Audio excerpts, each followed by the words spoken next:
यांचं बिंग नेमकं फुटलं याची माहिती समोर आलेली आहे। बोंधू अशोक खरातला अटक होण्याआधीच त्याचा व्हिडिओ व्हायरल झाल्याची कुणकुण लागलेली होती आणि या प्रकरणातील पीडितांनी खरातवरती कारवाई करण्यासाठी एका आमदाराची भेट घेतली होती। मात्र पीडितांच्या हाती निराशा पडली। अखेर मुख्यमंत्र्यांच्या कानावरती हे प्रकरण गेल्यानंतर त्याची वाचा फुटलेली आहे।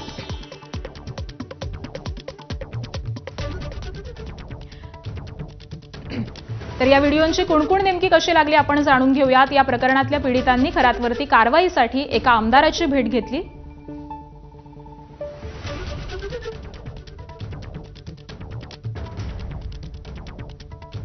संबंधित व्हिडिओ दाखवत संपूर्ण घटनाक्रम आमदाराला सांगितला। विधानसभेत मुद्दा उपस्थित करण्याची विनंती देखील केली। संबंधित आमदारानं उलट खरातलाच हे प्रकरण सांगितलं। प्रकरण दडपण्याच्या उद्देशानं खरातकडून एका पीडितेच्या पतीवरती गुन्हा दाखल करण्यात आला। पीडितांनी हार न मानता दुसऱ्या आमदाराची भेट घेतली। संबंधित आमदारानं मुख्यमंत्र्यांच्या कानावरती हे प्रकरण घातलं आणि सूत्र हल्ली।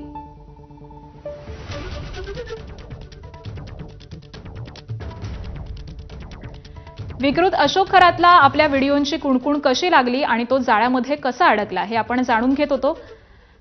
अध्यात्माच्या नावाखाली अनेक महिलांचं लैंगिक शोषण करणारा नाशिकमधील विकृत बोंधूबाबा अशोक खरातच्या काळ्या कारनाम्यांवरून महाराष्ट्र हादरलाय। बोंधूबाबा अशोक खरात त्याच्या पोलीस कोठडीची मुदत आज संपतीये। आज अशोक खरातला दुपारी 2 वाजता नाशिक सत्र न्यायालयामध्ये हजर केलं जाणार आहे। आतापर्यंतच्या तपासामध्ये काय काय निष्पन्न झालं याबाबत पोलिसांकडून न्यायालयामध्ये माहिती दिली जाणार असून पुढील तपासासाठी पोलीस कोठडीची मागणी ही केली जाणार आहे।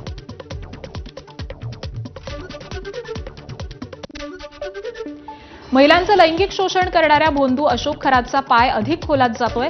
बोंधू अशोक खरातची काल सलग 3ऱ्या दिवशी एसआयटी कडून चौकशी करण्यात आली आहे। जवळपास 10 तास खरातची चौकशी झाली।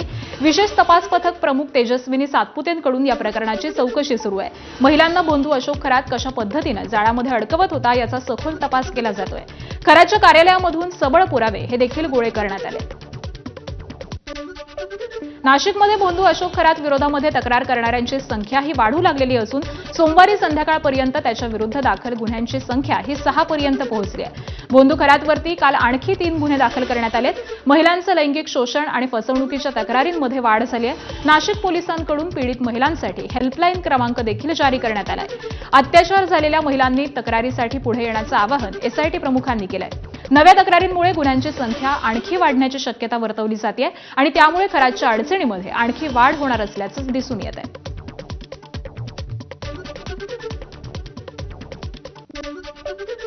नाशिक बोंधूबाबा अशोक खरात प्रकरणामध्ये मुख्यमंत्री देवेंद्र फडणवीस आज सखोल माहिती सभागृहाला देणार आहेत। दरम्यान फडणवीस आज कोणती नवी माहिती सभागृहाला देतात याकडे लक्ष लागलंय। खरात प्रकरणामध्ये विरोधकांनी अनेक आरोप केलेत। नेते आणि अधिकारी देखील यामध्ये सहभागी असल्याचा आरोप विरोधकांनी केलाय। दरम्यान काल मुख्यमंत्र्यांनी सभागृहामध्ये या प्रकरणावरून काय म्हटलेलं आहे आपण पाहूयात। या संदर्भातली कारवाई ही आपल्या पोलिसांनी प्रोएक्टिव्हली केलेली आहे। याचा ट्रॅप तयार करून ती केलेली आहे आणि अशा पद्धतीनं आता काही महिलांनी तक्रार केलेली आहे। उर्वरित अजून काही महिला या संदर्भात तक्रार करतील। मी नेहमी क्लीन चिट देत नाही। जो क्लीन असतो त्यालाच क्लीन चिट मिळते। अशी कुठलीच चिट माझ्याकडे नाही आणि याच्यात तर ज्याचा दुरान्वयानेही संबंध असेल त्यालाही सोडलं जाणार नाही। मी नेहमी क्लीन चिट देत नाही। जो क्लीन असतो त्यालाच क्लीन चिट मिळते। अशी कुठलीच चिट माझ्याकडे नाही आणि याच्यात तर ज्याचा दुरान्वयानेही संबंध असेल त्यालाही सोडलं जाणार नाही। आणि यानंतर पुढची एक ब्रेकिंग बातमी पाहूयात। सातारा जिल्हा परिषदेमुळे महायुतीमध्ये वादाची ठिणगी पडली आहे। रात्री उशिरा उपमुख्यमंत्री एकनाथ शिंदेंनी मुख्यमंत्री देवेंद्र फडणवीसांची भेट घेतली आहे। जिल्हा परिषद निवडणुकीतील प्रकारावरती मुख्यमंत्री देवेंद्र फडणवीस हे नाराज झाल्याची माहिती आहे। निवडणुकीमध्ये शिवसेनेकडून करण्यात आलेल्या राजकीय खेळी आणि शंभूराज देसाईंनी केलेल्या आरोपांमुळे मुख्यमंत्र्यांची नाराजी झाली आहे। मोठा भाऊ म्हणून भाजपनं सामंजस्याची भूमिका घेतली। मात्र साताऱ्यासारखे प्रकार हे खपवून घेणार नाही असं एकनाथ एकनाथ शिंदेंसमोर मुख्यमंत्र्यांनी स्पष्ट केल्याची माहिती आहे.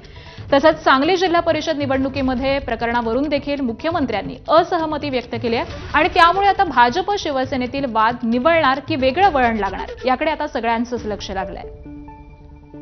आणि याच संदर्भामध्ये आपण माहिती जाणून घेऊयात. आमचे प्रतिनिधी अभिषेक मुठाळ सध्या आपल्यासोबत आहेत. अभिषेक, काल विधान परिषदेमध्ये आणि विधानसभेमध्ये नेमकं काय झालं ते आपण पाहिलं. त्यानंतर उपमुख्यमंत्री आणि मुख्यमंत्र्यांची बैठक झालेली आहे. बैठकीमध्ये नेमकी काय चर्चा झाली आहे? नक्कीच सभागृहातला जो प्रकार झाला त्यानंतर कुठेतरी हा वाद निवळावा यासाठी एकूणच मुख्यमंत्री आणि उपमुख्यमंत्री यांची आपल्याला बैठक होताना पाहायला मिळालेली आहे. मात्र या सगळ्या महायुतीच्या वादाच्या ठिणगीमध्ये मुख्यमंत्र्यांकडनं या सगळ्या प्रकारावर कुठेतरी नाराजी व्यक्त करण्यात आलेली आहे. एकूणच निवडणुकीमध्ये शिवसेनेकडनं करण्यात आलेल्या राजकीय खेळी आणि शंभूराज देसाई यांनी केलेल्या आरोपांमुळे मुख्यमंत्र्यांनी कुठेतरी ही नाराजी व्यक्त केलेली आहे. एकूणच मोठा भाऊ आहे आणि त्यामुळे सगळ्याच वेळेस सामंजस्याची भूमिका ही मोठ्या भावांनीच घ्यायची का असा देखील प्रश्न या मध्ये उपस्थित होताना दिसतो आहे. एकूणच साताऱ्यासारखे जे प्रकार झालेले आहेत, एकूणच राजकीय खेळी करण्याचा जो प्रयत्न शिवसेनेकडनं करण्यात आलेला आहे त्यावर कुठेतरी मुख्यमंत्र्यांनी देखील नाराजी व्यक्त केल्याचं समोर येताना दिसतं आहे. एकनाथ शिंदे यांना देखील मुख्यमंत्र्यांनी बोलून दाखवलेलं आहे आणि एकूणच या सगळ्या प्रकारावर असहमती होत असतानाच नेमकं आता यापुढे शिवसेना आणि भाजप या दोघांमधला वाद हा निवळतोय का हे बघणं देखील महत्त्वाचं असेल. अगदीच बरोबर आहे. धन्यवाद अभिषेक या सविस्तर माहितीसाठी. दरम्यान काल झालेल्या विधान परिषदेतील राड्यानंतर आता विरोधक उपसभापती नीलम गोऱ्हेंविरोधामध्ये अविश्वास प्रस्ताव आणणार असल्याची चर्चा आहे. ठाकरेंची शिवसेना, पवारांची राष्ट्रवादी आणि काँग्रेसकडून अविश्वास प्रस्ताव आणला जाणार असल्याचं कळतंय. अविश्वास प्रस्तावावरती आमदारांच्या सही घेण्याची प्रक्रिया ही सुरू असल्याचीही माहिती मिळतेय. गोऱ्हेंनी सातारा प्रकरणी IPS अधिकाऱ्याच्या निलंबनाचे निर्देश दिले. त्याला विरोधकांनी देखील आता तीव्र विरोध केलाय. दरम्यान या अविश्वास प्रस्तावाला भाजप देखील पाठिंबा देण्याच्या तयारीमध्ये असल्याची माहिती सूत्रांनी दिली आहे. मात्र अधिवेशनाला 2 दिवस शिल्लक असल्यामुळे अविश्वास प्रस्ताव हा पटलावरती येण्याची शक्यता कमी आहे. त्यामध्ये देखील गोऱ्हे यांचा विधान परिषदेतील कार्यकाळ देखील संपणार आहे. सातारा SP प्रकरणी गोऱ्हेंनी अधिकारांचा गैरवापर केल्याचा विरोधकांचा हा आरोप आहे. आणि याच संदर्भामध्ये अपडेट देतात आमचे प्रतिनिधी वेदांतने. वेदांत, आकांक्षा, ज्या प्रकारे आपण बघितलं काल विशेष बैठक विधान परिषदेमध्ये सकाळी 10 वाजता बोलवण्यात आली होती आणि सातारा जिल्हा परिषद निवडणुकीत जो काही प्रकार घडला, मंत्र्यांना धक्काबुक्की झाली, हे सगळं शंभूराज देसाईंनी सभागृहात मांडलं आणि त्यानंतर उपसभापती नीलम गोऱ्हे यांनी संबंधित सातारा पोलीस अधीक्षक यांचं निलंबन करण्याचे निर्देश दिले. मात्र सभापती किंवा उपसभापतींच्या अधिकारामध्ये अशा प्रकारे निलंबनाचे निर्देश देणं हे येत नाही आणि अधिकाराचा दुरुपयोग केल्याचं ठाकरेंच्या शिवसेना, काँग्रेस आणि राष्ट्रवादी काँग्रेस शरदचंद्र पवार पक्षाचं म्हणणं आहे आणि त्यामुळेच अशा प्रकारचा म्हणजे त्यांना पदावरून हटवण्याचा प्रस्ताव हा तिन्ही पक्षांकडनं म्हणजे विरोधी पक्षांकडनं आज मांडला जाण्याची शक्यता आहे आणि तशा प्रकारचं पत्र सभापतींना ते देतात आणि त्यामध्ये आमदारांच्या सह्या घेण्याची प्रक्रिया सुरू आहे. ज्या प्रकारे आपण बघितलं तर IAS किंवा IPS अधिकाऱ्याला निलंबित करण्याचा किंवा कुठल्याही प्रकारच्यावर कारवाई करण्याचे निर्देश सभापती आणि उपसभापतीच्या आदेशात अधिकारात नाही असं या पत्रामध्ये म्हटलेलं आहे आणि त्यामुळेच नीलम गोऱ्हे यांना या पदावरून उपसभापती पदावरून काढावं अशा प्रकारचा हा प्रस्ताव असणार आहे. त्यामध्ये विरोधकांना भाजप पाठिंबा देतं का? कारण भाजप सुद्धा म्हणजे जी भूमिका विरोधकांची आहे ती भूमिका काल भाजपने मांडलेली आपल्याला पाहायला मिळते. त्यामुळे भाजप याला पाठिंबा देतं सभागृहात हे बघावं लागेल. अगदी, त्यामुळे नेमकं आता काय घडतं हे पाहणं महत्त्वाचं असेल. अपडेट जाणून घेऊ. तुर्तास धन्यवाद या माहितीसाठी. इकडे सातारा जिल्हा परिषद निवडणुकीच्या वादानंतर भाजप आणि शिवसेनेच्या वरिष्ठ नेत्यांनी पडदा टाकण्याचा प्रयत्न केला असला तरी खालच्या पातळीवरती मात्र आमदारांमध्ये मोठी दरी निर्माण झाली आहे. जिल्हा परिषद निवडणुकीमध्ये ज्या 2 सदस्यांनी पक्षादेश डावलून विरोधामध्ये मतदान केलं त्यांच्यावरती आता निलंबनाची कारवाई करण्यात आली आहे. या कारवाईमुळे साताऱ्याच्या राजकारणामध्ये खळबळ उडालेली असून जिल्हा परिषदेच्या आगामी नियुक्त्यांमध्ये मोठा ट्विस्ट येण्याची शक्यता ही निर्माण झाली आहे. दरम्यान काल सातारा पोलीस अधीक्षक तुषार दोशी यांच्या निलंबनाच्या मुद्द्यावरून विधानसभा आणि विधान परिषदेमध्ये दोन्ही सभागृहात प्रचंड गदारोळ पाहायला मिळता. शिवसेनेने निलंबनाच्या मागणीवरती आक्रमक पवित्रा घेतलेला असून पीछेहट करण्यास स्पष्ट नकार दिलाय. काहीही झालं तरी निलंबनाचा मुद्दा सोडणार नाही अशी आक्रमक भूमिका शिवसेनेनं घेतलेली आहे. त्याबरोबरच नीलम गोऱ्हेंनी पोलीस अधीक्षकांच्या निलंबनाचे दिलेले आदेश हे सभापती राम शिंदेंनी राखून ठेवल्यामुळे सभागृहात जोरदार गदारोळ देखील पाहायला मिळाला. चौकशी करणं अपेक्षित होतं, परंतु सरकारने चौकशी केली नाही. तथापि मी असा निर्णय जाहीर करते असं देखील यामध्ये सांगण्यात आलं. त्यामुळे ही सगळी गोंधळाची परिस्थिती पाहता त्यामध्ये या चर्चेच्या अनुषंगाने आणि झालेल्या प्रकाराच्या अनुषंगाने जो रुलिंग देणं अपेक्षित आहे तर ते मी रुलिंग लवकरच देतो. ते रुलिंग मी राखून ठेवलंय आणि त्यामुळं ते रुलिंग राखून ठेवलेलं आहे. मी लवकरात लवकर त्याचं रुलिंग देईन. आज विधानसभेमध्ये अंतिम आठवडा प्रस्तावावरती चर्चा होणार आहे. अंतिम आठवडा प्रस्तावावरून आज सभागृहामध्ये जोरदार खडाजंगी होण्याची चिन्ह आहेत. अजित पवार यांच्या विमान अपघातावरून उधळलेलं वादळ, नाशिकमधील अशोक खरात प्रकरण, साताऱ्यामध्ये बिघडलेली कायदा सुव्यवस्था या मुद्द्यावरून विरोधक सरकारला घेरण्याच्या तयारीमध्ये आहेत.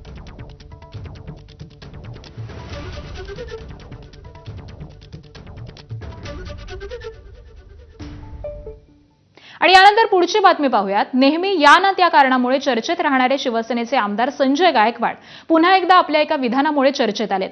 जवळपास 35 कोटी रुपयांचं कमिशन मी कार्यकर्त्यांना सोडून दिलं अशी जाहीर कबुली संजय गायकवाड यांनी एका कार्यक्रमामध्ये केली आहे. संजय गायकवाड यांच्या कमिशनखोरीच्या कबुलीमध्ये नवा वाद पेटलाय.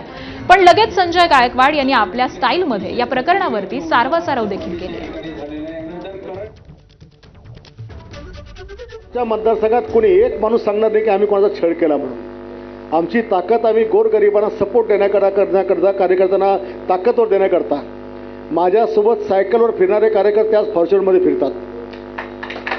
ही एवढी जवळपास 35 कोटी रुपयाचं माझं कमिशन मी कार्यकर्त्यांना सोडून दिलं की तुम्ही स्ट्रॉंग आहात, तुम्ही स्ट्रॉंग झाले तर मी स्ट्रॉंग त्या ठिकाणी होईल.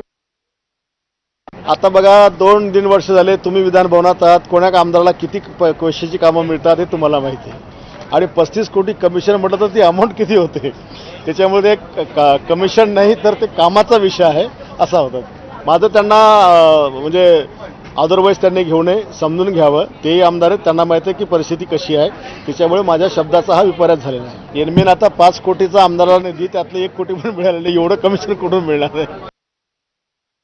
आणि यानंतर बातमी आहे युद्धभूमीतून. 9 एप्रिलला इराण विरोधातील युद्ध थांबवणार अशी घोषणा अमेरिकेनं केलेली आहे. अमेरिकेकडून इराण विरोधातील युद्ध समाप्तीची तारीख जाहीर करण्यात आली आहे. युद्धादरम्यान अमेरिकेनं ही मोठी घोषणा केली आहे. गेल्या 24 दिवसांपासून इराण विरुद्ध इस्रायल आणि अमेरिका हे युद्ध सुरू आहे.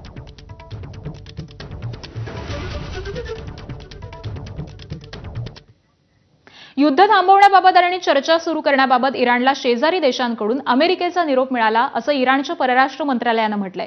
विशेष म्हणजे या चर्चेमध्ये पाकिस्तान पुढाकार घेत असल्याची माहिती आहे. पाकिस्तानची राजधानी इस्लामाबादमध्ये याच आठवड्यामध्ये इराण आणि अमेरिका यांच्यामध्ये अधिकाऱ्यांची बैठक होण्याची शक्यता आहे. मुख्य मध्यस्थाची भूमिका पाकिस्तान बजावतोय असं समजतंय. रविवारी पाकिस्तानचे लष्कर प्रमुख मुनीर यांच्याशी अध्यक्ष ट्रम्प यांनी चर्चा केली होती. पाकिस्तान आणि इराणच्या परराष्ट्र मंत्र्यांनी फोनवरून एकमेकांशी चर्चा केली.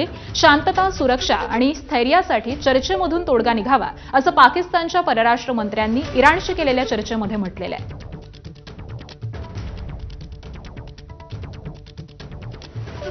तर एकीकडे इराणशी अमेरिका चर्चेची भाषा करत असली तरी इस्रायल ऐकायला तयार नाहीये. इराणवरील हल्ले हे सुरूच राहतील असं इस्रायलचे पंतप्रधान बेंजामिन नेत्यानाहू यांनी म्हटलंय. इस्रायलचा इराणचा युद्ध आराखडा हा वेगळा आहे असं नेत्यानाहू यांनी म्हटलंय. त्याबरोबरच हिजबुल्लाह विरोधातली कारवाई ही देखील सुरूच राहील असं त्यांनी म्हटलेलं आहे. इराणचा अणु कार्यक्रम संपुष्टात आणणं हे इस्रायलचं उद्दिष्ट असल्याचंही त्यांनी म्हटलंय.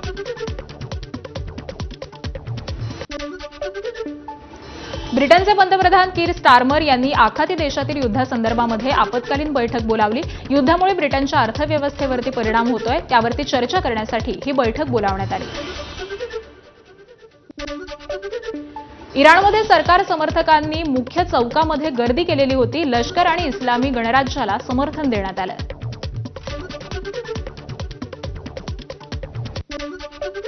इराणची राजधानी तेहरानमध्ये अमेरिका इस्रायलचे हवाई हल्ले सुरूच आहेत. राजधानी तेहरानच्या अनेक भागांमध्ये स्फोटांचे आवाज देखील ऐकू आलेत. इस्रायली सैन्यानं बेरूतमध्ये हिजबुल्लाहच्या ठिकाणांवरती हल्ला केला. काल रात्री बेरूतच्या दक्षिण भागामध्ये हवाई हल्ले केले, तर नागरिकांना परिसर रिकामा करण्याचा इशारा आधीच देण्यात आलेला होता.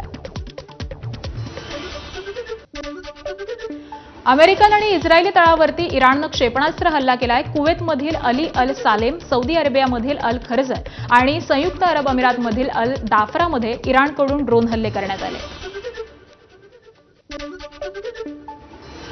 नालासोपाऱ्यामध्ये कुत्रा चावल्यामुळे रेबीज झालेल्या 9 वर्षाच्या मुलीचा मृत्यू झालाय. कशिश सहानी असं या मुलीचं नाव असून आजोबांसोबत घराजवळ फिरायला गेलेली असताना एका कुत्र्याला बिस्किट देत असताना तिला कुत्रा चावला. घटनेनंतर आजोबा तिला डॉक्टरांकडे घेऊन गेले होते. मात्र इंजेक्शनच्या भीतीनं ती जोरात रडू लागल्यामुळे तिला इंजेक्शन न देता घरी आणलं. याशिवाय दुसऱ्या दिवशी ती जखम देखील सुकून गेल्यामुळे त्याकडे दुर्लक्ष केलं. मात्र कुत्रा चावल्याच्या 5 महिन्यांनंतर कशिशची अचानक प्रकृती बिघडली आणि तिचा मृत्यू झालाय. कुठल्याही ॲनिमलशी त्याच्या चावण्याने किंवा त्याचा नाखून लागण्याने असं कुठलाही तुम्ही कॉन्टॅक्टमध्ये आलात त्यांच्याशी तर तुम्ही घरी तुमच्या मुलांना तितकं हे सांगा की ते घाबरून मुलं काय होतात इंजेक्शनला घाबरून घरी सांगत नाही. तर ती गोष्ट न होता तुम्ही तेवढं कॉन्फिडन्स दिलं पाहिजे. असं काही झालं तर आपण इमिडिएटली आपले जे पण सेंटर्स आहेत तिकडे जाऊन पहिले डॉक्टरांना संपर्क करा. आजोबा बरोबर जाताना कुत्र्यानी नकं मारलेलं. ती बिस्किट देत होती कुत्र्याला तेव्हा नकं लावलेलं आणि ते नकं लावल्यावर आजोबा तिला दुसऱ्या दिवशी डॉक्टरकडे घेऊन गेले. पण ती सुई बघून रडायला लागली त्यामुळे आजोबा तिला परत घेऊन आले. पण आता 6 दिवसाच्या पूर्वी 5-6 दिवसाच्या पूर्वी तिला डोळे लाल झाले आणि तिला खाण जेवण जेवायला भूकच लागत नव्हतं आणि रिपोर्ट काढल्यावर कळलं की तिला रेबीज आहे म्हणून. नागपूरच्या डिंगडोह नगर परिषदेअंतर्गत येणाऱ्या इंदिरा माता नगर परिसरामध्ये काही टोळक्यांनी गाड्यांची तोडफोड केल्याची घटना समोर आली आहे. दुचाकी, कार, ऑटो रिक्षा अशा वाहनांच्या या टोळक्यांनी काचा फोडल्यात. तोडफोड करत असताना लोक जमा होताच त्यांनी पळ काढला. याबाबत MIDC पोलिसात तक्रार दाखल झालेली असून तोडफोड करणाऱ्या काही तरुणांची ओळख पटली आहे. दरम्यान लवकरच आरोपींना ताब्यात घेतलं जाईल असं पोलिसांनी नागरिकांना आश्वस्त केलंय. मात्र या घटनेमुळे परिसरामध्ये दहशत वातावरण निर्माण झालंय.